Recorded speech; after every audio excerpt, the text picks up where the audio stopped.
কারোর সাথে কম্পেয়ার করবেন না। ও এ প্লাস পাইছে, ও সফল হয়েছে, ওর চাকচিক্য, ওইটা দেখেই হ্যাপি হবেন না। এই চাকচিক্যটাই তার পুরো লাইফ না।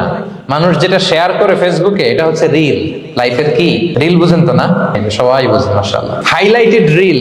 আপনি কি মনে করছেন এই যে রিলের মধ্যে যতটুকু দেখছেন এটা পুরোটাই ওর লাইফ? না রে ভাই, ওরও অনেক কষ্ট আছে, ওরও অনেক ব্যর্থতা আছে, ফেলিওর আছে, ওইটা ও ঢেকে রাখে, ওটা তো প্রকাশ করে না। দেখবেন আমরা ফেসবুকে ছবি শেয়ার দিলে কি করি? সবচেয়ে ভালো ছবিটা খুঁজি, হাসি দেওয়া, স্মাইলিং ফেস, স্মার্ট লাগতেছে, সুন্দর পিকচার হয়েছে, এটা দেই। কারণ আমি যে হ্যাপি এটা দেখাইতে চাই আমি সবাই, ঠিক কিনা? তার মানে আমার দুঃখের অংশটা তো আমি শেয়ার করি না। সো আপনি কারো চাকচিক্য দেখলে অবাক হবেন না, এটাই তার হোল লাইফ নয়। It's not the entire picture of his life. এটা হচ্ছে হাইলাইটেড রিল। এটা কি? সবাই বলেন এটা কি? সো কখনো কম্পিট করবেন না অন্যের সাথে। তাহলে কার সাথে কম্পিট করবেন? Compete with yourself.